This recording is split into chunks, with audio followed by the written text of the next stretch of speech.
Police inspector છું અને મારા પોલીસ સ્ટેશનમાં આટલું બ્રુટલી એક માઇનરને મારે છે.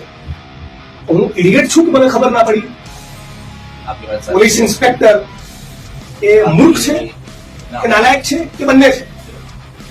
પોલીસ ઇન્સ્પેક્ટરની નાકની દાઢીની છે. તમારી તમે આ ચેમ્બરમાં જે બેઠા છો આ કચેરીમાં આ પોલીસ કર્મી આ ભાઈને ફિઝિકલી 8 દાડા મારે અને તમને ખબર જ નથી. એમ એ પોલીસ ઇન્સ્પેક્ટરને આરોપી તમે બનાવો. અમારી પહેલી માંગણી એ છે. એને તો એપેક્સ કોર્ટ સુધી નહીં છોડીએ. ઘરમાં 4 કોન્સ્ટેબલો ઘૂસકે છે તમારા જ રાવલના ઘરમાં, મિસ્ટર રાવલના ઘરમાં કે તમારા એસપીના ઘરમાં કે ધારાસભ્ય વડગામના ઘરમાં, અને પોલીસ વાળા રાત્રે 2 વાગે ઘૂસી જાય અને મારા પાપાના બેડરૂમમાં મારી માં અને મારી ભાભી હોય બરાબર, અને મહિલા પોલીસ થાય તો હું ચોટ પાલી કરીશ. તમે ટોલરેટ કરશો? એના માટે અમે ઈ-સાક્ષરી પંચનામા કરે. બોલો બોલો વાત કરી જેવા આરોપીની ધરપકડ ક્યારે થશે? હવે સાહેબ તમારો આપણે સ્ટાન્ડર્ડ જવાબ તમે સાંભળીએ છીએ. ના હું આપને આખો કેસની વેઇટ કરી શકું નથી. આપને કહે છે કે આપણે 8 તારીખે ટ્વીટ કરી બનાવો અને અમે જે પર અમારા સામે આવ્યું તરત જ એટલે અમે તરત જ એસપી સાહેબે ડીવાયએસપી લેવલ પર ઇન્ક્વાયરી કરી આ બાબતે. 8 તારીખે આપના નોટિફિકેશન પછી જે છોકરો છે એની પણ જે પણ રજૂઆત હતી એના આધારે એકદમ નિષ્પક્ષ રીતે અમે 2 ડીવાયએસપી દ્વારા ઇન્ક્વાયરી કરવામાં આવી.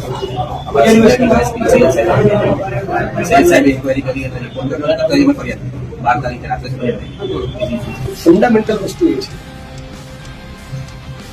કે અમે લોકો એક્શનમાં નહીં આવે ત્યાં સુધી અને લિટિગેશનો ફાઇલ ન થઈ ત્યાં સુધી પોલીસે ગુનો દાખલ ન કર્યો. આ મુદ્દા નંબર 1. મુદ્દા નંબર 2, હું પોલીસ ઇન્સ્પેક્ટર છું અને મારા પોલીસ સ્ટેશનમાં આટલું બ્રુટલી એક માઇનરને મારે છે. હું ઇડિયટ છું કે મને ખબર ના પડી? પોલીસ ઇન્સ્પેક્ટર એ મૂર્ખ છે કે નાલાયક છે કે બંને છે? પોલીસ ઇન્સ્પેક્ટરની નાકની દાઢીની છે. તમારી તમે આ ચેમ્બરમાં જે બેઠા છો આ કચેરીમાં આ પોલીસ કર્મી આ ભાઈને ફિઝિકલી 8 દાડા મારે અને તમને ખબર જ નથી. એમ એ પોલીસ ઇન્સ્પેક્ટરને આરોપી તમે બનાવો. અમારી પહેલી માંગણી એ છે. એને તો એપેક્સ કોર્ટ સુધી નહીં છોડીએ બરાબર. તમારી જોડે અપેક્ષા એ છે એટલે તમારી જોડે અપેક્ષા એ હતી કે તમે એને આરોપી બનાવો. મારી પાસે ટ્રાન્સફર થયું છે. ટ્રાન્સફર થયા બાદ તમે કલમ વધારેલો રિપોર્ટ કરી પણ બધી 10 વસ્તુ તમે કરી શકો છો. પોલીસ ઇન્સ્પેક્ટર આમાં મુખ્ય આરોપી બને છે.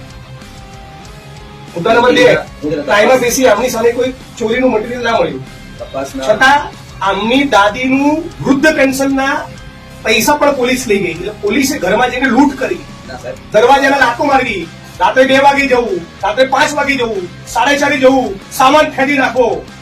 આ બદતમીજી પોલીસ કેમ કરે છે? મહિલા પોલીસ તો લઈ નથી જતા.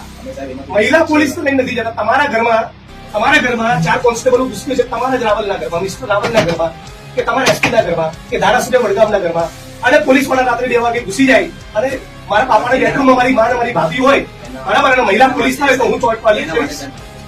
તમે ટોલરેટ કરશો? એના માટે અમે ઈ-સાક્ષરી પંચનામા કર્યા. હવે તો નવી સિસ્ટમ આવી ગઈ છે. પહેલા તમે પોલીસની જે ભૂમિકા છે ને તમે સમજો. હું સમજી તમે જે ડિફેન્સ કરો પોલીસ બિલકુલ ગળેત્ર નથી. તો આનાથી વધારે અકળાયેલો જો કોઈ રજૂઆત એટલી અકળામણથી કરતો નથી બરાબર. આજે પોલીસ જે ચરડી કૂદે છે ને બોટાદ પોલીસને, બીજું પણ એક કસ્ટોડિયલ ટોર્ચરની મેટર બની જેમાં મર્ડર થયું છે. હું આપને એક વસ્તુ બોટાદ પોલીસને જો એવો ફાંકો હોય કે અમારું કોઈ વાળ વાંકું નહીં કરે તો બધા લોકો એન્કાઉન્ટર કસ્ટોડિયલ ટોર્ચરમાં 5-5 વર્ષ રહી રહેલા પોલીસ કર્મી ગુજરાતમાં છે. અમારી જોડે પહેલી અપેક્ષા એ છે તમે બાકીના 3 આરોપીની ધરપકડ કરો. મારવામાં 4 જણા નથી, આ લોકો કબૂલ્યું. બીજો 5મો માણસ છે who is yet to be identified, એને આઈડેન્ટિફિકેશન કરી એના આરોપી બનાવો. પોલીસ ઇન્સ્પેક્ટરના આરોપી બનાવો અને પોલીસ કોન્સ્ટેબલ જે ગયા હતા ને લાતો મારતા દરવાજામાં બરાબર, એ જે માણસો હતા મહિલા પોલીસ કેમ લઈને નહીં ગયા? આ છોકરાને એવું કીધું છે તારા જુદા માર્ગ પર દંડો નાખી દઈશ. આવું વર્તન? મેડિકલ કરે છે. અરે દંડો નાખી દઈશ એવું કીધું. નાખી દીધું એવું નથી કહેતો. આ વર્તન હોય? સ્ટેટમેન્ટ એવું લેશે આપણે લીધું છે એમાં જે પણ સત્ય છે તપાસ કરશું બરાબર. હવે